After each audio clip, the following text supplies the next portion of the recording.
हाँ जी, तो हम आज देखने जा रहे हैं सम इम्पोर्टेंट ग्राफ्स।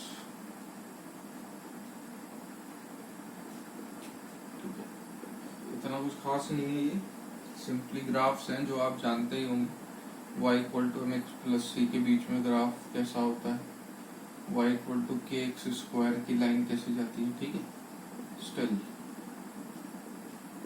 मैं अपनी साइड से एक बार ड्रॉ कर रहा हूँ सो दैट मैं आपको इससे एक बार रिलेट करवा पाऊँ। So y equal to M x plus C, इस टाइप की इक्वेशन का जो ग्राफ होता है वो स्ट्रेट लाइन होता है। यहाँ पे अपन मान के चल रहे हैं दैट m स्लोप है, c इंटरसेप्ट है, m ग्रेटर देन 0 है, c ऑल्सो ग्रेटर देन 0। ठीक,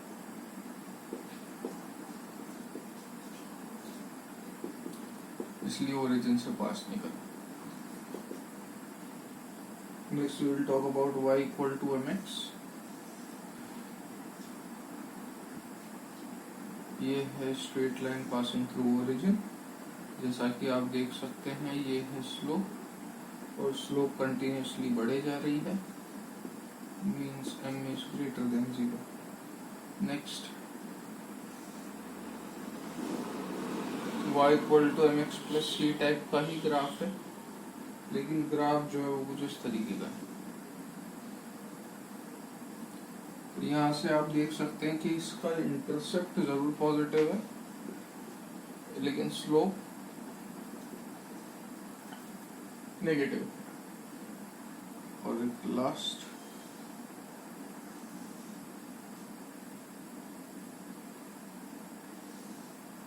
इसके बारे में बात करूंगा तो इसका m ग्रेटर देन 0 है बट c लेस देन 0। तो ये आपके कुछ y equal to M x plus c type के ग्राफ हैं, जहाँ पे हमने हर केस ले लिया m greater than 0, c greater than 0, c 0, m greater than 0, c ज्यादा m कम, m ज्यादा c कम। ठीक है, नेक्स्ट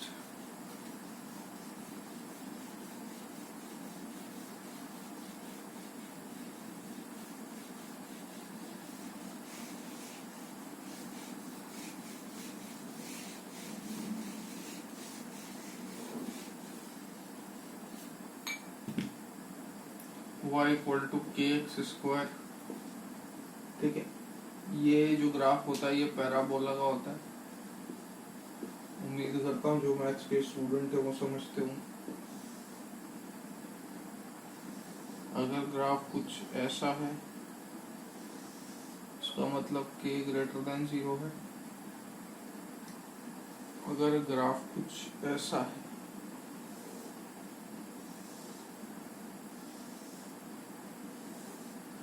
मतलब k लेस देन 0। ठीक है, सो y इक्वल टू के। ये जनरल होता क्या है, मैं आपको यूजुअली बोलूंगा, इक्वेशंस दूंगा और उस इक्वेशंस के हिसाब से आपको लाइंस के बीच में ग्राफ प्लॉट करने हैं। तो ये इक्वेशंस आपको थोड़ी सी मदद कर सकती हैं ग्राफ्स का प्लॉट करने में। ठीक है, नेक्स्ट अपन बात करेंगे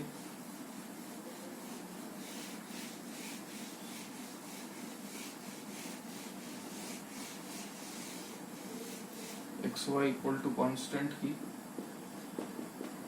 तो x y equal to constant का ग्राफ जो होता है वो कुछ ऐसा होता है, रेक्टेंगुलर हाइपरबोला।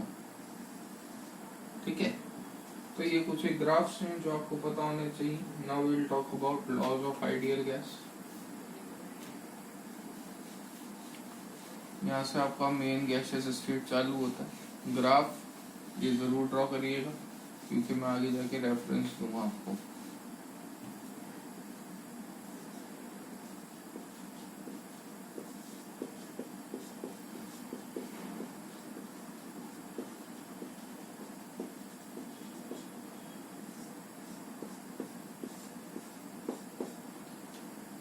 पहला आता है लॉज ऑफ आइडियल गैस में बॉयल्स लॉ।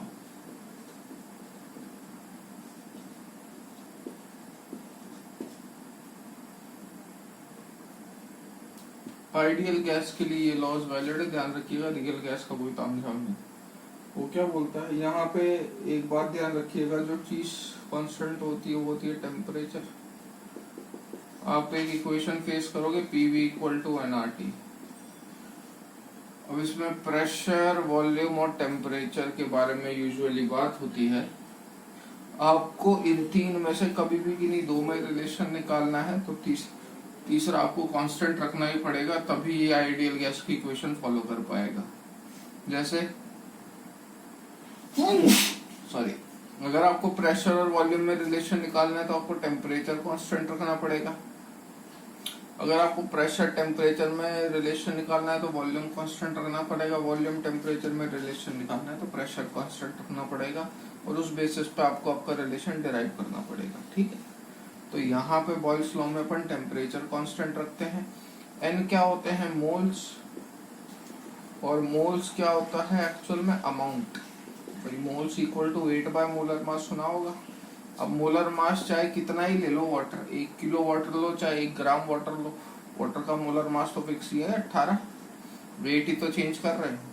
तो अगर किसी के मोल्स कांस्टेंट है, इनडायरेक्टली उसका अमाउंट कांस्टेंट है। ध्यान रखिए भाई एक ही बात आ जाती है आर की, तो आर तो पहले से ही रेड बॉक्स कांस्टेंट होता है।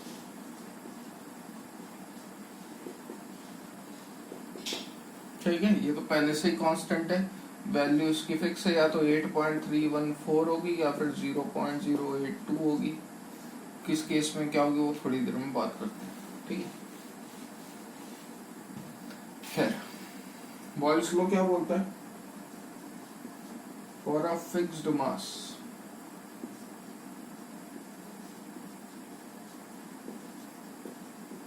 Of an ideal gas at constant temperature, the pressure of gas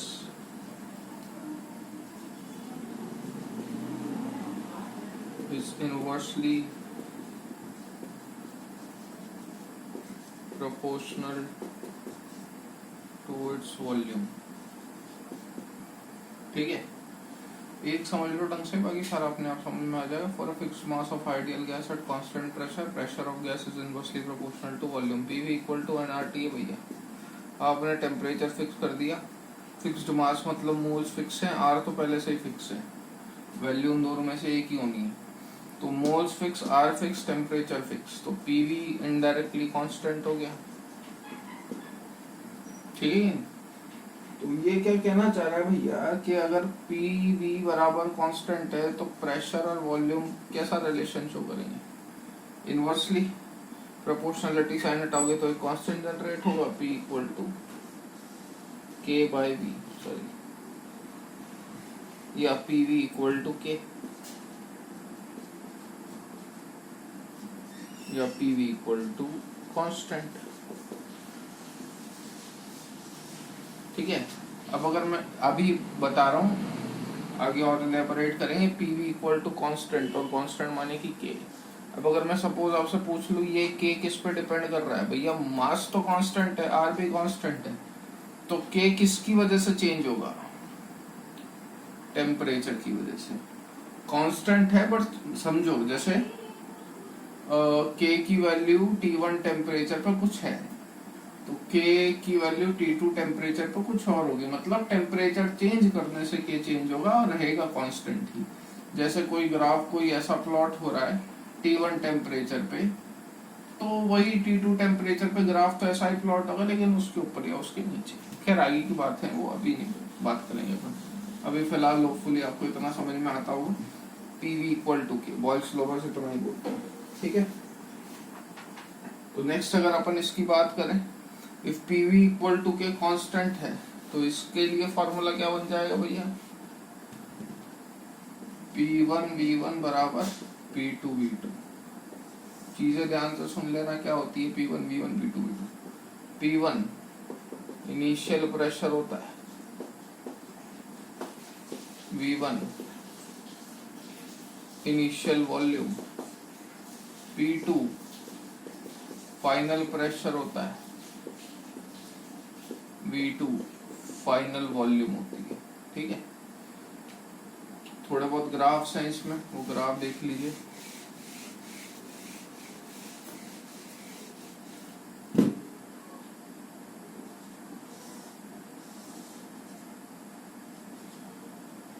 pressure और वॉल्यूम के बीच में ग्राफ कैसा होगा, तो आप यहाँ से देख सकते हैं। देखिए कांस्टेंट टेम्परेचर वाली लाइन को अपन क्या बोलते हैं, आइसोथर्म। हमेशा ध्यान रखना, थर्म फॉर थर्मामीटर से ध्यान रख लीजिएगा। थर्मामीटर से क्या मतलब टेम्परेचर होता है, मतलब टेम्परेचर कांस्टेंट।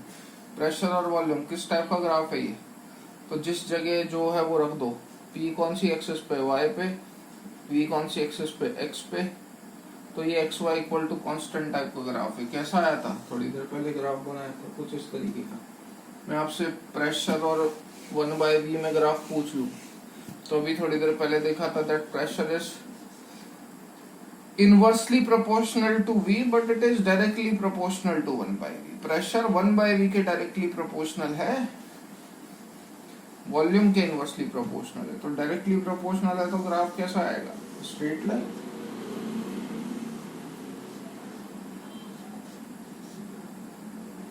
मैं अब अगर सपोज आपसे पूछ लूं पीवी के बीच में ग्राफ बनाओ, पीवी वर्सेस पी और वी, तो जैसा कि आप देख सकते हो कि इसमें पीवी इक्वल टू कांस्टेंट होता है, ग्राफ ऐसा आएगा, कोई फर्क नहीं पड़ेगा। ठीक है, so these are some graph that you can plot easily. Suppose मैं